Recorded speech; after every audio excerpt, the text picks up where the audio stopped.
Right now, as you're watching this, there's a part of your brain that's already doing the math. It's deciding whether to keep paying attention or just, switch to something a little easier. It's this silent battle that's happening inside our heads all day, every day. But what if I told you that the very thing causing that distraction could be flipped? Flipped to make you actually love doing hard things. Okay, let's get into it. Just let that sink in for a second.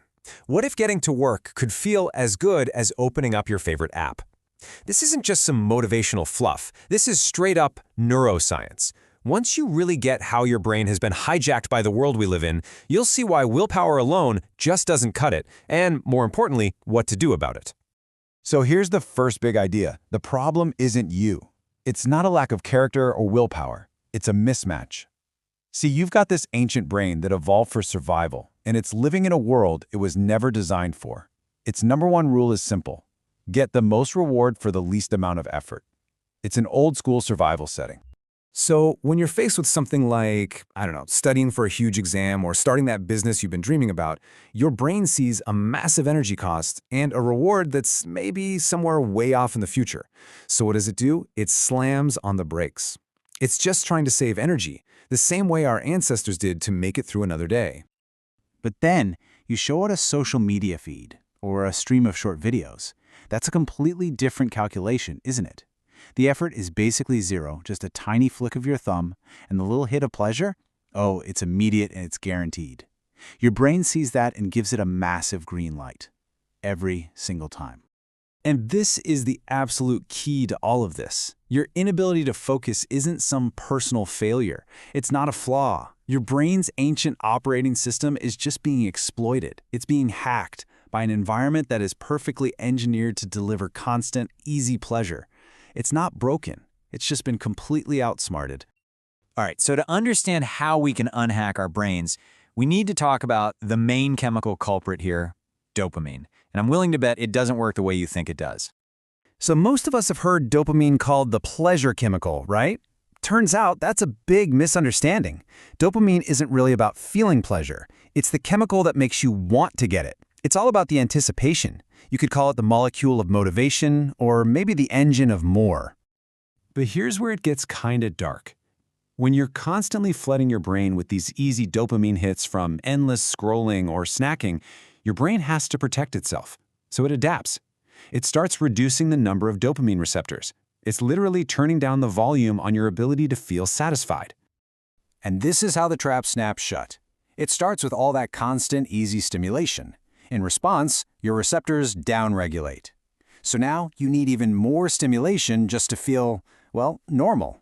And the end result, regular life, reading a book, taking a quiet walk, it all starts to feel incredibly boring and just not worth the effort. Okay, so that sounds pretty bleak, but here's the really good news. Your brain is what scientists call neuroplastic. It can change, it can be rewired. And this is where this whole idea of a dopamine detox comes into play. It's not about trying to get rid of dopamine. It's about resetting your brain's sensitivity so you can feel it properly again. And let's be super clear about this. You're not actually detoxing from the chemical dopamine itself. You need that to live. The whole point is to starve your brain of the cheap, artificial, super high stimulation stuff. When you do that, you give your dopamine receptors a chance to recover and grow back, making them more sensitive again. The difference is like night and day. On one side, you have the hacked brain. It's got low sensitivity, so it's always chasing the next big hit of pleasure, but it always feels kind of empty. On the other side, you have the reset brain. It's got high sensitivity. It can build real, lasting satisfaction from meaningful effort and actually feel fulfilled. So, the big question, how do you actually do this? It's not about just gritting your teeth and using willpower. That's a battery that runs out pretty fast. It's about understanding the process and especially getting ready for the hardest part. Okay, I'm going to be real with you. The first few days of this, you are going to feel awful, like restless, irritable, bored out of your mind. This is the #1 reason people give up. But you have to remember, that feeling isn't a sign you're weak or that it's not working. That's withdrawal. It's the feeling of your brain starting to heal itself. It's a good sign. So if you can just push through those first 3 days, the withdrawal phase, that's when the magic starts to happen. Around day 4 or 5, your brain begins to recalibrate, and by the end of a week, you'll start to notice it. a return of mental clarity, the ability to actually focus on normal things again. So, practical step 1, you've got to identify your personal triggers. What are the things you do that give you the biggest hit for the least effort? For a lot of us, let's be honest, it's our phone. You have to be brutally honest with yourself, and then, for a set amount of time, let's say 7 days, you remove them completely. But here's the thing. You can't just leave a big empty space in your day.